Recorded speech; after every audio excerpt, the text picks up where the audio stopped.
Добра вечер, почитувани гледачи. Јас сум Драган Милосаѓевиќ, а вие следите емисијата Заспи ако можеш. Вчера малку се жалев околу околностите во студиото и гледате веднаш добив нова маса на која што ќе морам да се навикнам, се надевам дека нема да паднам од прва, не сум навикнат на неа, но ќе се обидеме да се контролираме, има и ново дело, што ме прави вака особено впечатлив.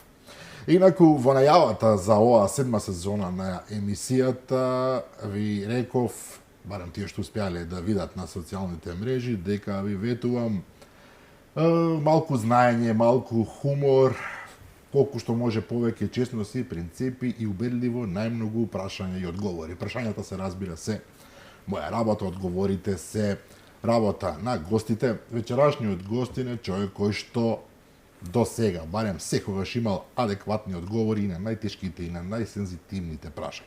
Ако вечерва случајно не биде така, тоа ќе биде прв пат, меѓутоа се сомневам дека таква нешто е можно. Имено мој ваш гостин вечерва Александар Николовски, вице-премиер и министер за транспорт и врски. Добра вечер. Добро вечер, благодарам на поканата и еве традиција сефте да правиме на нова опрема и во претходното студио сеќавам дека ја пробавме, се надевам многу добри гости и многу интересни разговори ќе имате тука. Благодарам вице-премиери. Имаме многу прашања, меѓутоа основата се разбира е јасна. Големиот скандал со следењето, за кој што, ако сме реални, вие зборувавте пред години во ова студио или во оваа емисија, а како сакате, тогаш, кога вие кажувавте дека сте следени вие и сегашниот премиер Христијан Мицкоски, тоа некој го толкува, не баре како еден вид политички фолклор, ете, си даваат на важност или така во тој правец, меѓутоа, после години, откако во АНБ дојдоа други луѓе, се испостави дека работата воопшто не била наивна и дека на вистина не само вие двајца, туку и други политичари, тогашни видни луѓе во опозицијата, и бизнисмени, и новинари, што е за мене особено шокантно, на вистина биле следени од тајната полиција или од Агенцијата за национална безбедност, во која во тоа време ја водеше нели Виктор Димовски, а потоа и уште еден господин Зари Милошевски, така беше. Да. Денеска гледаме нови нијанси, условно кажано, во целата приказна. Премиерот рече дека биле следени неговите деца, што уште повеќе му дава на тензичност на цело ова прашање. Обвинителството се уште молчи, барем јас не сум видел информација некоја особена, освен дека, нели, оние стандардни пораки, дека работиме на случајот, што и да значи тоа, нашите обвинителства работат на случајот. Меѓутоа, и имам впечаток дека јавноста се уште не е свесна колку е тежок овој скандал. Па да, драго ми е што подсетивте на едни минати времења кога вие бевте единствена телевизија која што имаше храброст да ги отвара овие теми. Благодарам на можноста која бевме во опозиција во тие тешки времења.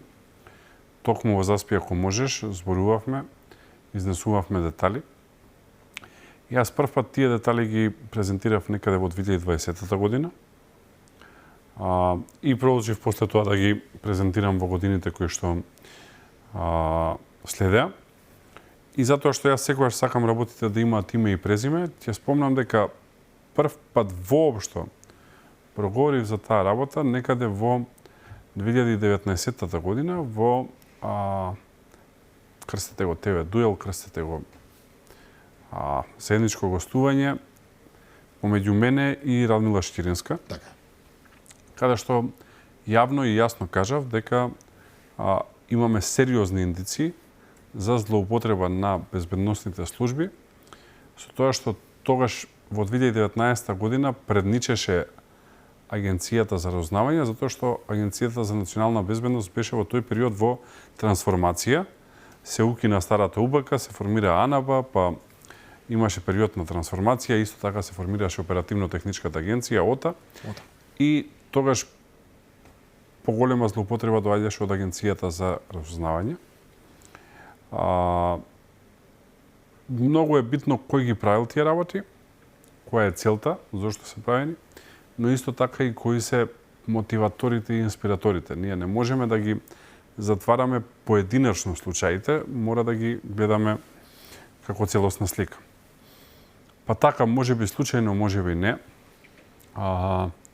Агенцијата за разузнавање во тој период беше водена од кадар поставен лично од Стево Пендаровски. толку му беше мил и драг што беше спремен со политичките партии кои што го поддржаа, пред се политичката партија ДУИ, да се скара. Тоа беше првиот конфликт кој што го има само за тој кадар да го постави за директор на Агенцијата за разузнавање. После стана ја траш рубрика, но тоа е веќе за фолклор. Кој имал љубавница или немал љубавница, кој со кого дружел или не дружел и така натака. Но стартот беше тој, од една страна, од друга страна претходниот директор на Агенцијата за национална безбедност или првиот директор по формирањето на Агенцијата за национална безбедност случајно беше близок на господјава со која што јас прв пат ја отворив темата со Радмила Штиринска. Случајно беше близок, можеби таа немала ништо во таа работа, но можеби имала. И затоа треба подлабоко да се гледат работите, како што не може да се амнестираат од целава работа двајцата поранешни премиери во време на СДСМ и Зоран Заев и Димитар Ковачевски, и како што не може работава да се гледа изолирано, туку мора да се гледа во контекст. Кој беше контекстот? СДСМ имаше мастер план, кој што јас исто така го презентирав кај вас, но и во тој дуел со Радмила Штиринска за затварање на ВМРО-ДПМНЕ.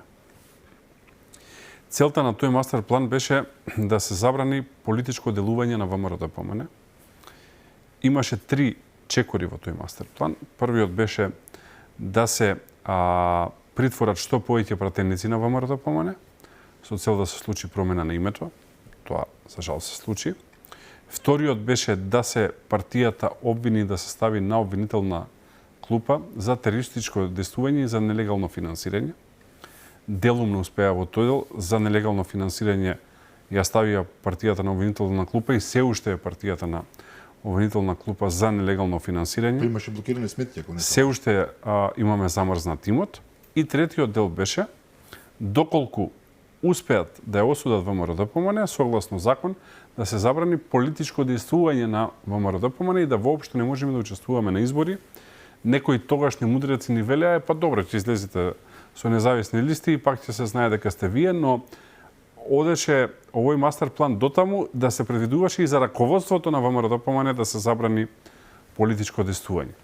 Ова беше план смислен во СДСМ од тогашното раководство на СДСМ. Зоран Заев, Радмила Штиринска и останатите кои што тоаш беа раководство. И практично да се обезбеди владење во наредниве 20 години. Точно. Забите ги скршија на претседателските избори, кога сегашнава претседателка Гордана Силјановска Давкова, тоаш беше против кандидат на Стево Пендаровски, и кога новото раководство на ВМРО-ДПМНЕ, предводено од Христијан Мицкоски, сегашниот премиер, и сите ние кои што му помагавме тогаш во опозиција, успеа да извади во првиот круг нерешено, што во тоа време беше на рап на чудо, затоа што никој не очекуваше дека ВМРО-ДПМНЕ ќе преживее. И тогаш почнаа да се охрабруваат доста структури во општеството кои што почнаа да не поддржуваат, и овие не успеа да го дотераат планот. После 2020 година имаше предвремени парламентарни избори. Претходната година во октомври Заев си даде оставка. Дојда 21 година локалните избори на кои што ВМРО-ДПМНЕ убедливо победи и пополека овој план почна да згаснува, но тој план стоеше.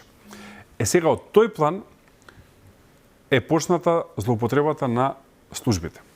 Агенцијата за разузнавање се злоупотребуваше во насока да бидеме ние оцрнети како раководство на ВМРО-ДПМНЕ пред стратешките партнери, пред се после членството во НАТО. Целта беше да никој од нас не може да добие безбедносен сертификат, со цел да не можеме да бидеме гледани како кредибилен партнер на другата страна. Не им успеа, затоа што сите ние имаме безбедносни сертификати, но се штанца на дневна основа лажни извештаи дека некој бил под вакво влијание, некој бил под онакво влијание. Јас прв пат вечерва ќе кажам, за мене беше напишано дека сум под иранско-турско-унгарско влијание. Како се стигнало до тоа? Очекувам обвинителството да открие. И на врвот на тие лажни извештаи од Агенцијата за разузнавање, според мои сознанија, е тогашниот претседател на ВМРО-ДПМНЕ, сегашен премиер Христијан Мицкоски. Таму има и други луѓе, ќе спомнам неколку имиња, таму е Драган Ковачки, таму е понатака Владо Мисајловски, таму е Антонио Милошовски, таму сум јас и така натака. Од највисокиот круг во партијата, Точно. дефинитивно. Така што тоа е првиот дел околу агенцијата за разузнавање. На тоа се надодаде вториот круг, а тоа е околу агенцијата за национална безбедност. Особено се осоколија откако во СДСМ стана генерален секретар еден познат јавач на коњи кон Крушево. Поранешен иначе директор на Управата за безбедност и контраразузнавање. Господин Миле Зечевич, видете? И еден негов пријател како раководител на Скопската испостава на АНАБА. И тогаш почна веќе физичкото следење. Кажа премиерот дека покрај него е следено и неговото семејство, што е катастрофа. Особено страшно, апсолутно. Тоа е не за секоја осуда, за најстрога казна е таа. Зборуваме за малолетни деца, чисто да расчистиме. Да. Бевте следени новинари, употребувам прво лице множина затоа што и вие лично сте дел од таа група. Новинари кои што не одговараја на претходната власт, дел од нив завршија по судови. Еден колега излезе со тоа информација. Тип еве Љупче Златев кажа сам, исто така за вашиот претходен колега Горан Момировски имаше случаи, цели редакции биле следени. Оваа телевизија во која што ние вечерва седиме беше под постојана истрага дали на финансиската полиција, дали на финансиското разузнавање, дали на обвинителството, дали на Министерството за внатрешни работи, делот за организиран криминал од 2019 година до завршувањето на изборите минатата година. Алфа беше под континуирана истрага затоа што целта беше да се затвори Алфа. Сега тие можат да користат еуфемизми од типот ние немавме ништо против новинарите, ама ги баравме изворите на финансирање. И еве не нашле ништо, пошто на толку истраги и на толку власт ништо, фала Богу, не најдоа. Точно, но вршеа притисок, затоа што тоа секако не се пријатни работи да вие како новинари овдека гледате десетици инспектори кои што се вртат низ телевизијава. Истото се случуваше во тогашните проопозицијски медиуми од типот на групацијата ИМ Медија, на која што носител е Курир, таму е и Денешен и останати медиуми. Истото се случуваше со Прва Република, каде што се Република и Пресинг.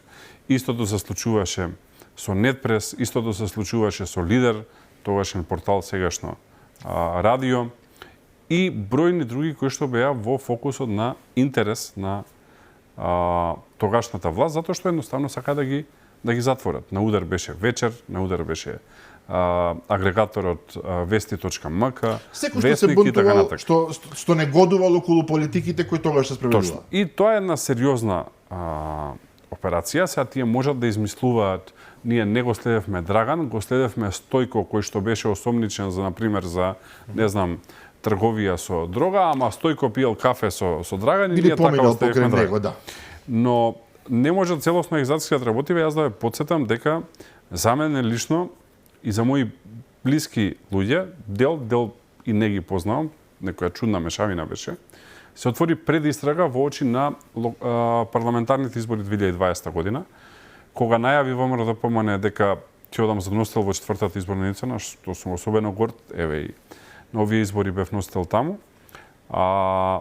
Тогашното јавно обвинителство за борба со организиран криминал и корупција отвори за мене случај предистрага во две насоки. Едната насока дека јас и моите пријатели продаваме кокаин и со тие пари после тоа го финансираме ВМРО ДПМН, ги ставаме во легалните токови на финансиите и така се финансира ВМРО ДПМН.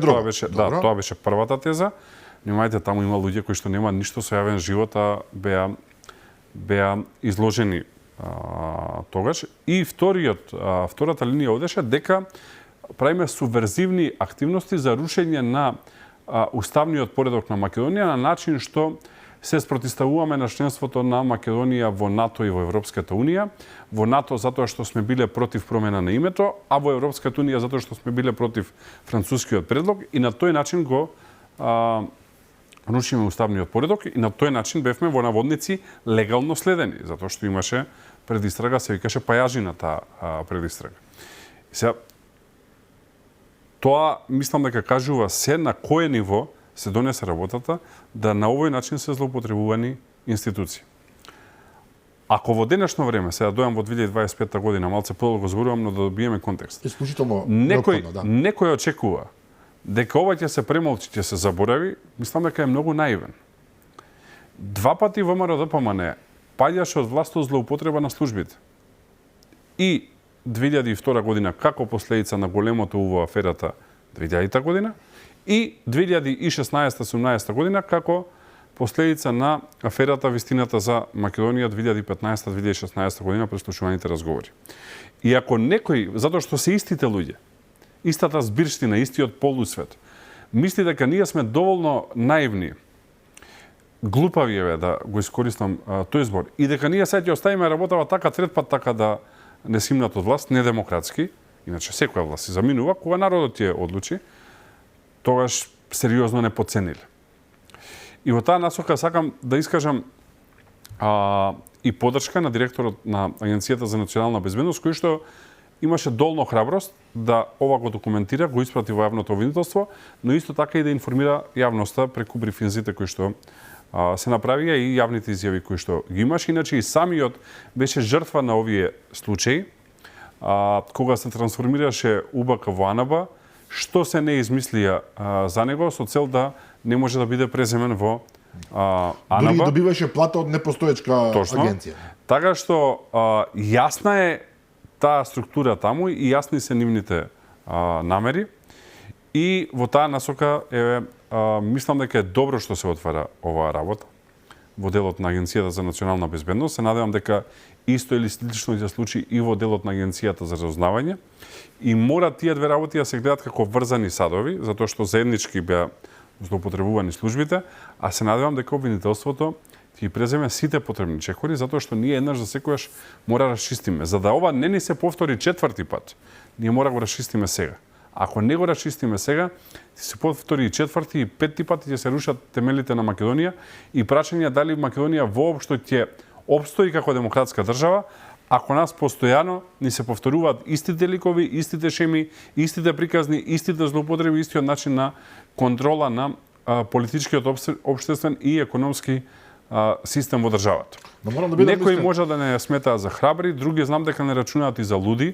Јас и во тоа време добивав пријателски совети: немој, намали, имаш кариера, не ти треба ова, тоа е свет кој што не можеш да го добиеш, но јас мислам дека оваа битка е праведна, затоа што ова е битка помеѓу демократско ВМРО ДПМН и антидемократските движења околу СДСМ и останатите структури кои што не ќе демократија во Македонија. За нив идеално ќе беше едноумието во време на поранешна Југославија да продолжи и да нема во Македонија демократија и службите да владеат со Македонија.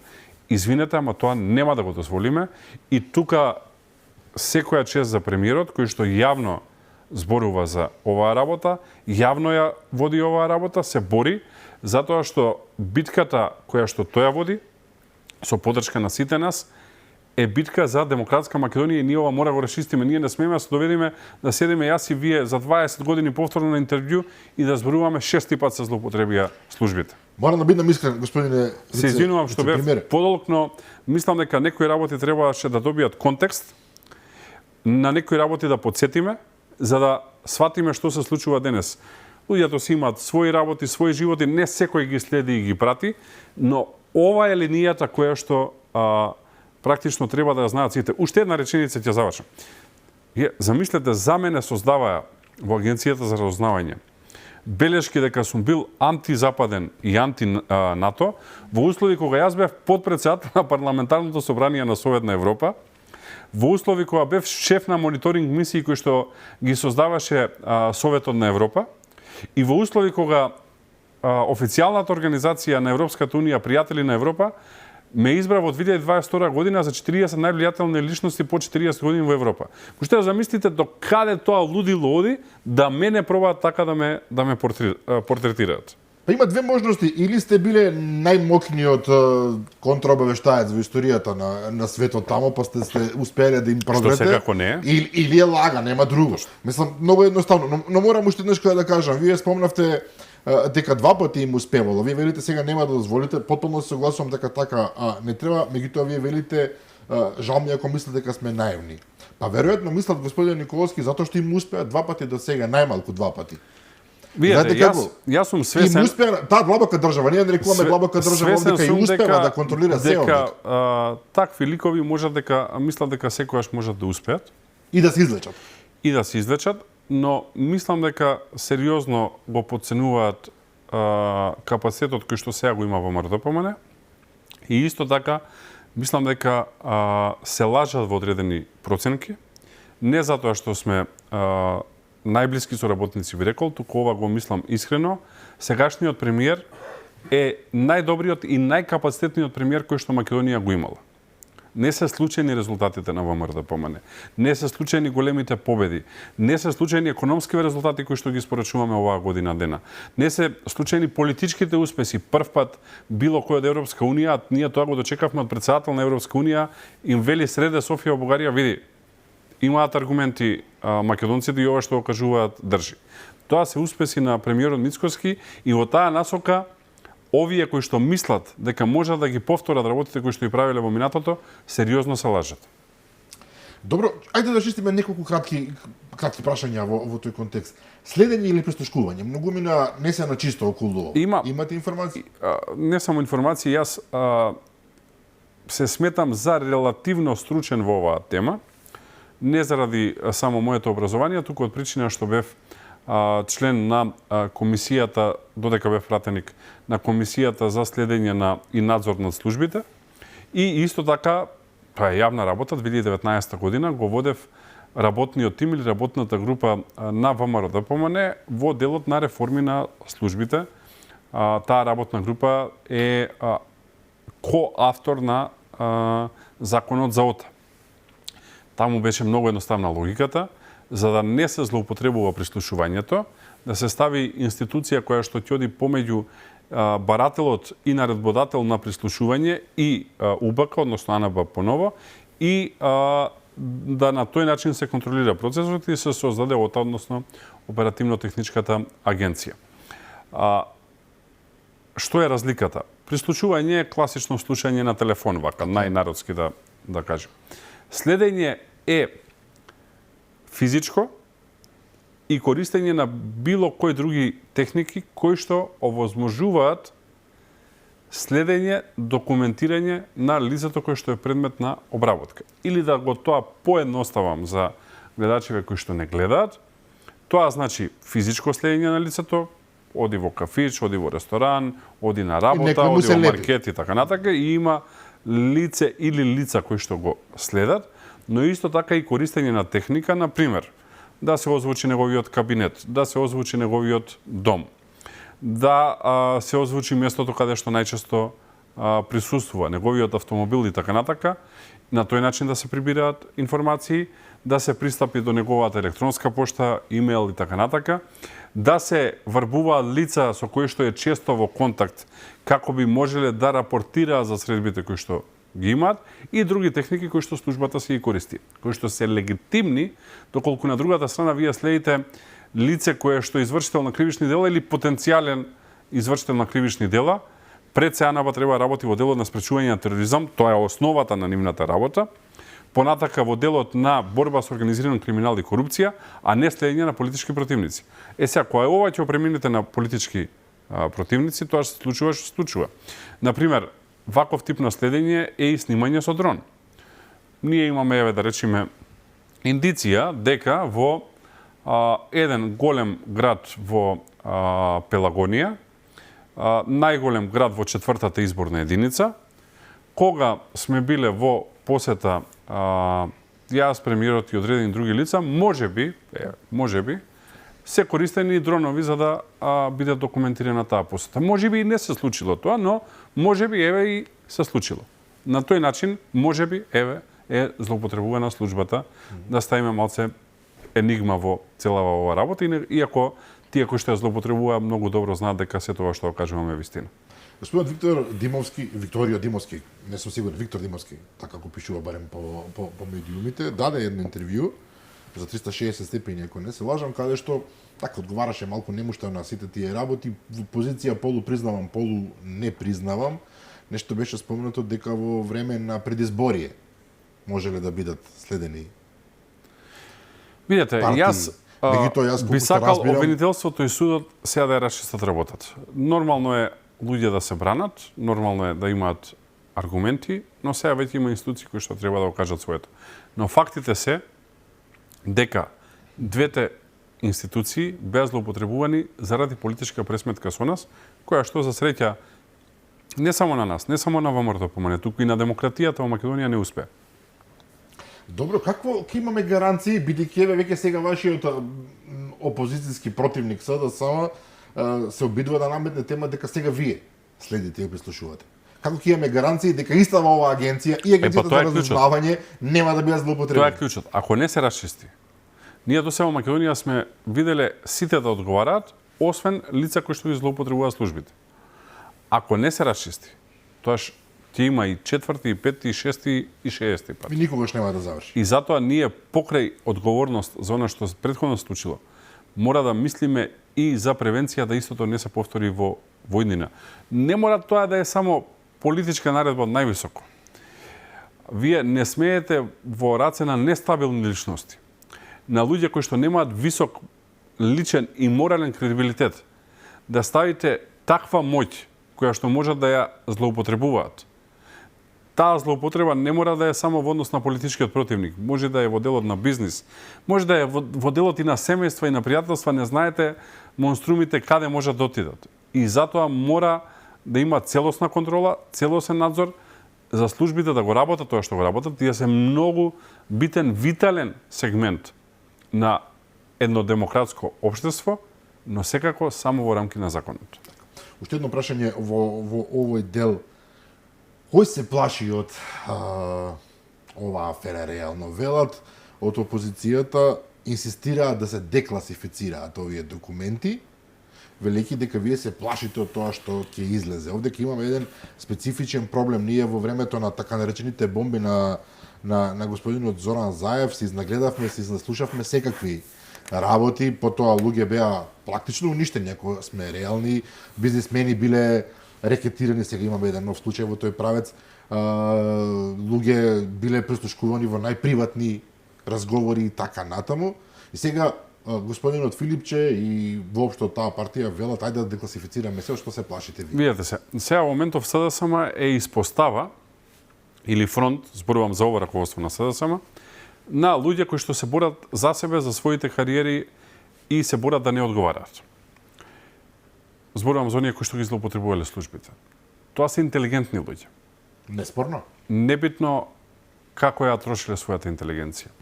Тоа се образовани луѓе и тоа се луѓе кои што се пред се мајстори за манипулација на јавно мислење и за смут во јавноста. Затоа е оваа битка толку комплицирана. Биткава не е, ние велиме има 3,7% раст, сега само вели има 3,2% раст, па статистика вадиме па се утврдува вистината. Овде ќе имаме работа со спин мајстори или спин доктори. Овде ќе имаме работа со инсталации кои што се во јавниот живот, на универзитетите, во медиумите, во бизнисот, секако во најмалце една политичка партија, тука не треба и дуи да ја заборавиме и да ја подцениме. И кога ти го видите целиот овој контекст, мислам дека се сваќа колку е голема и колку е тешка битката.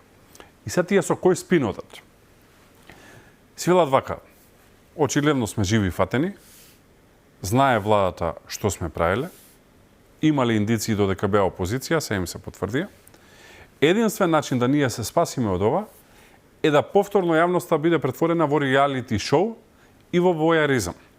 И наместо да се зборува дали премиерот бил следен и прислушуван или не бил, а бил, дали Александар бил следен или не бил, дали за него се штанцале лажни белешки до партнерски држави, служби и така натака или не, ние ќе зборуваме дали, например, по тие документи има разговор каде што Александар денеска бил нервозен и се подскарал со сопругата или со брат му, или со некој пријател и така натака. Точно. И ние сега ќе дискутираме за таа работа. Или, например, дали отишол некаде на одмор, или отишол некаде на вечера, или не отишол никаде и така натака. И практично да повторно воаеризмот проработи, да стане целото ова естрада и кога ќе стане ова целото естрада, тогаш се поматува и тогаш веќе нема одговорност. И тогаш јавноста нема да зборува дека е рушена демократијата, туку за приватниот живот на Александар. Например, еве се земам себе пример за да не добија друг контекст ова што го зборувам. Никој не е толку наивен, повторувам. Јако не подценуваат материјалите, тие си ги разгледаат тие што треба, обвинителството и судството. И сега тука влегуваме во суштината и овде кога ќе завршам оваа тема, обвинителството се разбира, вие очекувате од обвинителството истото обвинителство кое што е под водство на господинот Коцевски, кој што објективно сите овие години баш и не се прослави со вчера некои успеси. Имавме прекрасна академија, прекрасен настан во Македонската филхармонија по повод денот на независноста и премиерот имаше многу јасно насочен говор во кој што детектираше 3 работи кои што се клучни во моментов за Македонија. Една од тие 3 е да се расчисти со оваа работа. И испрати јасна порака до обвинителството кои се очекувањата, што јавноста очекува, затоа што тој е во моментов човек со најголема јавна поддршка во Македонија и природно и нормално е очекувањата на јавноста да ги изнесува и да бара да се реагира по однос на нив. Така што после онаа порака која што обвинителството ја слушна вчера, доколку не действуваат, јас би помислил дека се можеби и тие дел од злоупотребата, но не сакам да верувам. Но еве доаѓаат локалните избори, ќе завршат локалните избори и овие ограничувања кои што ги дава законот за забрана нели на именување, разрешување и така натака ќе завршат. Така што секогаш има начин да се реши. Повторувам и со ова ќе завршам, ова работа мора да се истера до крај, затоа што ако ја оставиме, ќе ни се повтори повторно. И еве уште една работа да кажам која што ја немам спомнато досега во јавност. Во истиот период кога се штанцаја за мене извештаи антизападен, про ваков, про таков и така натака, Парламентарното собрание на Советот на Европа ми даде толкава доверба да како член на мониторинг комитетот бев дел од една работна група која што испитуваше злоупотреба на службите во неколку посериозни европски држави од типот на Шпанија, на Полска, Грција, еве овие 3 ќе ги кажам, со примена на тогаш новиот систем за следење кој што се викаше Предатор, кој што можете да го најдете и во други форми од типот на Медуза и така натака, зависно под кој име се Да, но познати се во јавноста апсолутно. Да. Но ова е кога беше Предатор практично прв пат прикажано во јавност дека бил користен и на тој начин дека се собирале нелегално податоци. И не може многу работи ја зборувам, затоа што се работи за безбедносно класифицирани информации. Внимавајте, јас сум поминал безбедносна проверка таму, да не зборуваме за овдека, но она што можам да го кажам е дека заклучокот, ние главно се среќававме со жртви, главно беа новинари, ваши колеги и опозициони политичари, на сите беше дека изгледа атрактивно да се злоупотребуваат службите, се додека тоа не го видат од прва рака дека го руши темелот на државата. И овие држави кои што ги споменав извлекоа големи поуки и Предатор е секаде забранет, например. Ние мора да издржиме големи поуки и да знаеме што може, а што не може да прави една служба и на кој начин демократски да се однесува. Овде е силна улога има и председателката на државата. Очекувам незина реакција исто така, затоа што Агенцијата за разузнавање е во незини ингеренции. Таа предлага директор на Агенцијата за разузнавање. Не можеме да ја оставиме оваа битка само на владата и само на Агенцијата за национална безбедност. Очекувам реакција и од незина страна, затоа што мора оваа битка широко да се води и се да биде опфатено. Согласувам. Да влеземе во една друга тема. Вие сте се разбира освен вице-премиер, министер за транспорт и врски. И тамо некои велеа дека премногу дадовте газ. Тргнавте напред, искрено многу ветувања и за железница во Скопје, и за железница како таква, и за автопатишта и овие помали патишта низ Македонија. Рекоа не може сето тоа да се направи многумина. Меѓутоа еве пред 2 дена вториот дел од автопатот Кичево Охрид го пуштивте. Сега дојдува 34 километри, ако не се лажам. Се разбира, злите назици најдоа некоја мана, не било тамо, не знам, нешто доставено, негде некоја точка, нешто, секогаш нешто ќе недостасува, меѓутоа кучињата владат, караванот врви, во случајов патиштата се градат. Точно. Тоа е еден голем мотив на оваа влада. На дневна основа имаме координација со премиерот, затоа што големи проекти не се водат без подршка на личниот човек, без лична подршка на првиот човек на владата. И еден голем мотив да оставиме нешто позади себе. Гледате, ние не сакаме да се занимаваме со следење, со прислушување, со гонење на нашиот политички противник, ние сакаме да оставиме нешто позади себе. Значи, премиерот на државата, јас како заменик председател на владата и министер за транспорт не се занимаваме дај да наместиме некого сега преку службата, туку гледаме да изградиме нов автопат. И затоа има резултати. Овие што се занимаваат да не наместат нас, не успеа ништо да испорачаат во контекст на претходниот разговор. Охрид-Кичево беше заборавен проект, напуштен проект. Проект кој што не постоеше минатата година кога се формираше владата на ВМРО-ДПМНЕ. Една од првите работи за која што разговаравме со премиерот и се договоривме дека ќе ја завршиме. Јас реков дека нема зборувам за проблемите додека целосно не го завршиме. На крај на следна година ќе го завршиме целосно и ќе кажам сите проблеми. Но затоа што завршивме повеќе од 60%, вкупно 57 километри е Охрид-Кичево, 34 веќе се во функција, значи остануваат уште 23. Ќе кажам неколку работи. Например, минатата година ние сфативме дека немаме документи, немаме проект. Нас ни требаше 3 месеци да се организираме околу тој проект.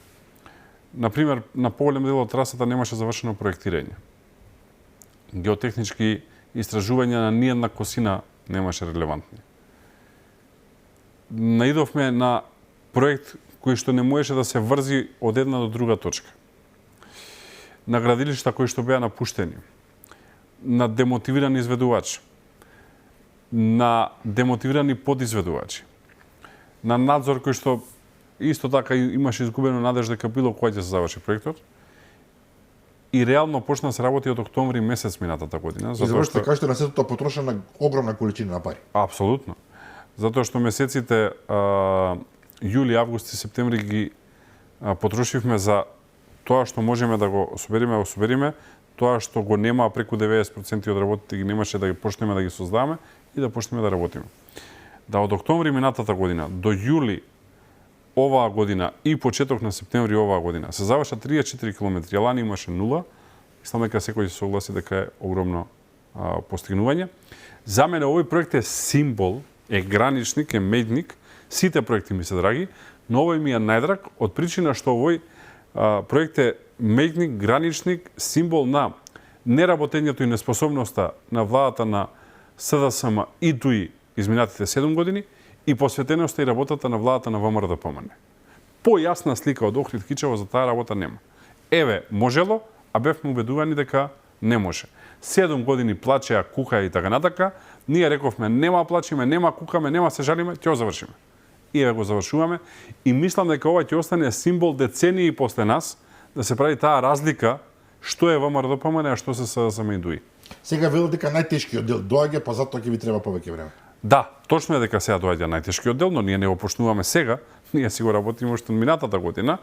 Секако дека за тој дел треба повеќе време и до крајот на следната година, како што е ветено, но и како што е напишано во договорот, тие се заврши. Мислам дека ќе е еден од ретки примери да се испочитува рок во Македонија. Обично роковите во Македонија се пролонгираат до недоглед. No. Не е само овој пат сега, ако сме реални, се прават неколку патишта во исто време. Се отвараат, па некој вели и Александар Николовски и премногу години отварање на делници од патишта, но зошто да не? Да. Тие пред мене не одеа затоа што немаја што да покажа, затоа што не работеа. Некој тунел отворија, еднаш како не се лажам. Да, на почеток на мандат и тоа беше се. Да. И тоа беше се. Околу железницата за авионите, за авиосообраќајот нема да зборуваме, бидејќи тоа е навистина видливо. Постојано има нови линии, човек не може веќе да ги следи ако сме реални. Исто така октомври, затоа што првите 3 месеци работевме на нов систем на субвенционирање. Од октомври до август, значи зборуваме за еден доста краток период, Македонија доби 21 нова дестинација. Во историја на државата се нема тоа случај. Така што бројкава кажува се. Кажува се, за жал Ryanair не испадна како што треба. Ryanair, кажав во една друга телевизија, еве ти го кажам и тука, дојде со доста уценувачки услови. Веројатно мислеа дека нема да го имаме прогресов кој што го имаме. Но некаде можам и да ги сватам, затоа што до минатата година, секоја година паѓаше авиосообраќајот во Македонија во време на СДСМ. И дуи тука ја тргам короната и годината или две после короната. Зборувам за пред короната и за после короната. И веројатно мислеа дека сме во очајна состојба и дека ќе потпишеме се што ќе побараат. И побараа уценувачки услови од една страна, од друга страна многу пари, кои што ние би банкротирале доколку ги потрошиме. Едноставно им кажавме, ова се правилата на игра, повелете, учествувајте се. Ако тие правила на игра се добри за Визер, се добри за EasyJet, се добри за Трансавија, се добри за Turkish Airlines, најголемата компанија во светот во моментов, се добри за Lufthansa, се добри за многу Eurowings, како подршка на Lufthansa и така натака. Тоа не може само за Ryanair да не чини. Како и да е. Затоа реков, за ова не сакам да трошиме време и јасно е, видливо е. Меѓутоа, околу железницата, вие се разбира договоривте со британците на стратешки договор, една голема работа, беа битени некои сериозни пари, железницата мора да се гради практично од ново, за да се добие тој модерен пристап со модерни возови кои што ќе патуваат по сериозни брзини, а во сето тоа додадовте, затоа реков, кога велат злобниците дека ќе пресисате, дека и Скопје ќе биде практично поврзано со железница, односно ќе може од еден на друг дел на Скопје да се оди со железнички сообраќај, нешто што до неодамна мене ми личеше незамисливо.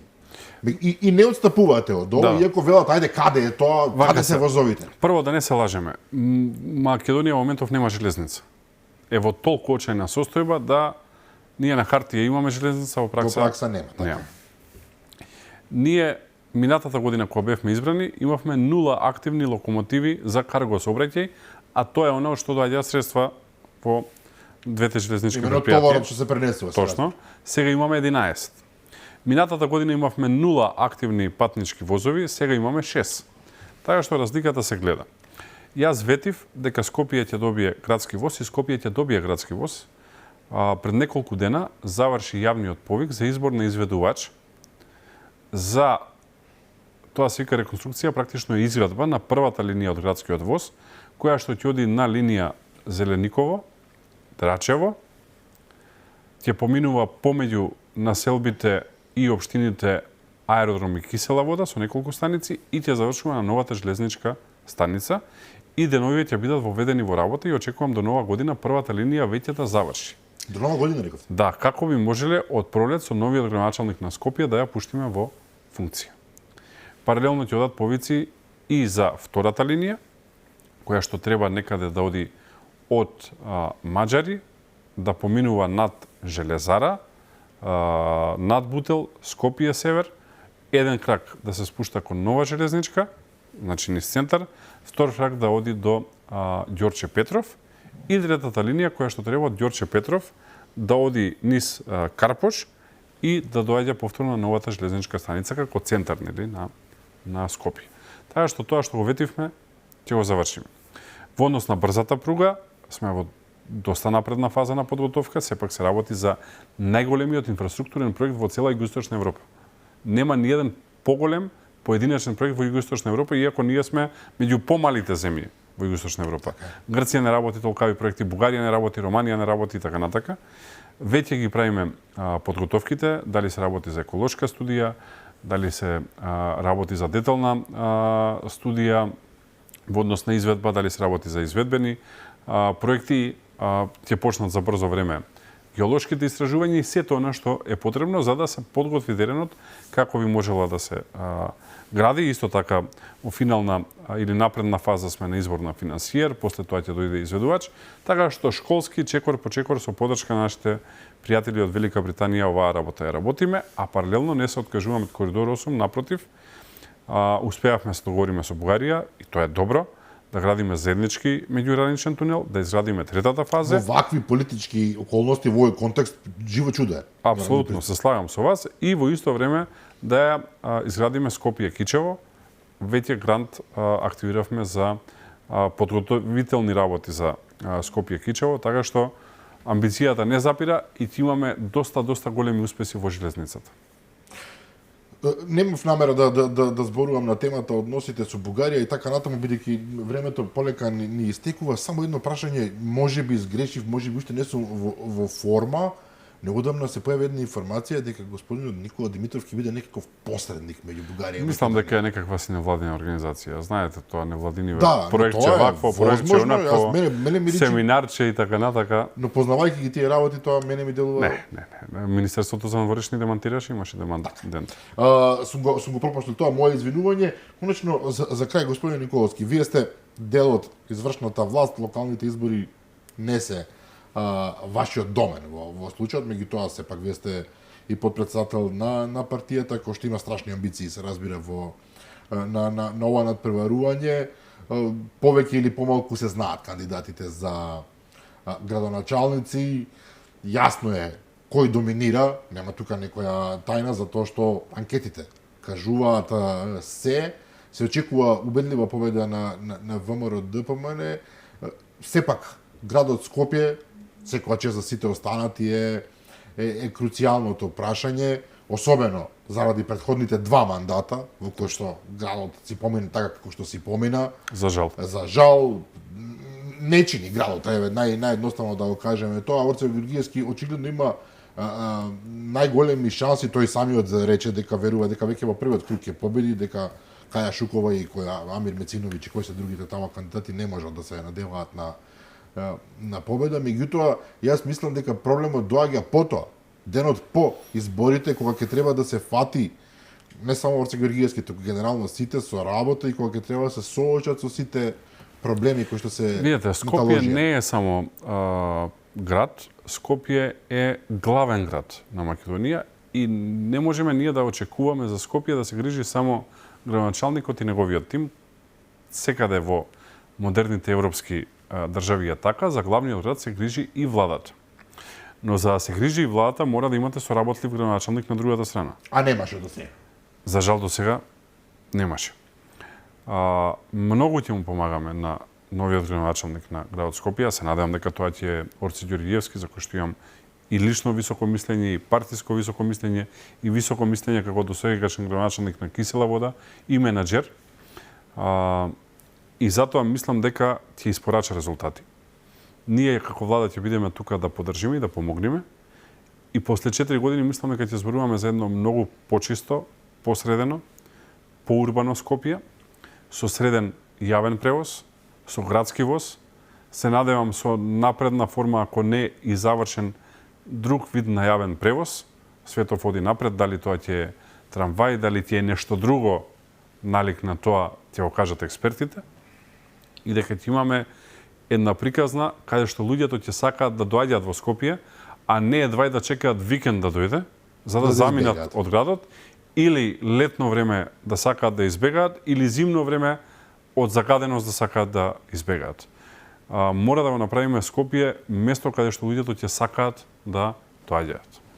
Скопјани се бесни, тоа е видливо, тоа е јасно, затоа што трпиме сите многу. Ние кои што живееме во Скопје трпиме многу. Изборот ми беше, затоа реков ден подоцна.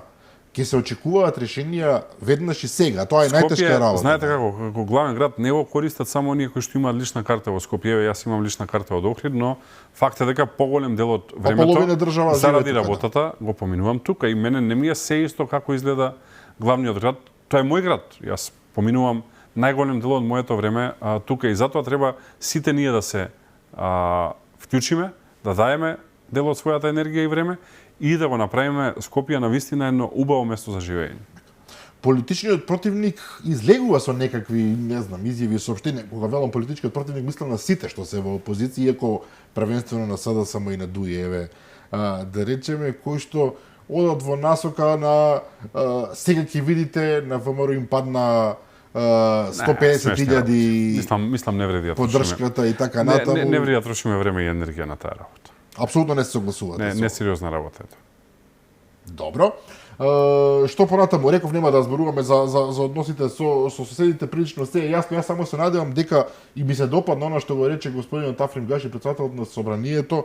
Овие локални избори се сепак локални избори. Аман не е крај на светот. Нема да биде да се биде или не. Го разбирам Гаши затоа што во албанскиот политички кампус и тука на двете страни можат да се најдат аргументи, дури и одговорност ако сакате.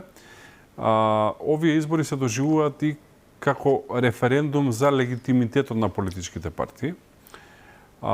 Иако јас не сметам дека треба да е така, парламентарните избори се оние на кои што се одредува кој ќе ја води државата, локалните се оние на кои што се одредува кој ќе ги води општините и ќе ги решава општинските комунални проблеми. Но мислам дека дури и во така поставена игра и битка, нашиот коалиционен партнер Влен ќе победи на овие избори, имајќи предвид дека од другата страна ги има Дуи и сите оние други отпадници околу Дуи. Но не очекувате дека ќе дојде нешто повеќе од ова веќе видена досадна воинствена реторика во која што постојано се пренаоѓа. Мислам дека Дуи е изгубен. Албанците се изгубени се во времето, оштетени, пропастени. Ахмети никако да свати дека му помина времето, дека одамна му помина времето, дека приказните кои што ги раскажуваше пред 15 години веќе не важат, не ги примаат луѓето, не ги перцепираат така и едноставно поминато му е времето. Веројатно ќе треба да го истрпиме уште овие локални избори и после тоа политиката е можеби најдинамичната работа од сите работи, каде што промените се чести и природни и добро е што е така. Александар Николовски, јас имам уште многу прашања, меѓутоа времето за оваа емисија се надам истече. Се поканите пак. Да, ќе имаме можности и повторно. Ви посакувам многу успех и среќа во тоа што го работите со оглед на фактот дека Драган, многу сериозна работа работите. И драго ми е работите. што потрошивме повеќе од половина од интервјуто на злоупотребата на службите. Тоа не е мој обсек на работа сега, но тоа е суштина на демократското живење во Македонија и не ми е се исто, и да се абстрахирам себе како личност која што била предмет на следење, не ми е се исто на кај ќе оди Македонија како една јавна личност, како човек кој што најголем дел од своето време и енергија го троши на јавен живот, не ми е се исто како се развива Македонија и затоа благодарам што вака ве одвоивте време да објасниме одредени работи и состојби. Благодарам и на вас. Благодарам, беше задоволство. Поштовани гледачи, тоа беше се за вечерва и мене не ми е се едно, може да кажам, откако доаѓа тоа информации дека јас сум бил предмет на следење, не знали да видам поласкан, што некој трошил време и ресурси на тоа да го прави или загрижен или огорчен, како и да ќе видиме што ќе покаже на крајот на денот целата таа историја и апсолутно инсистирам дека мора да се разреши. Но тоа е се за вечерва, утре во 15 часот се разбира е репризното издание на оваа емисија. Јас ви закажувам нова средба со мене и со нови гости утре вечер во 22:30. До тогаш, пријатно.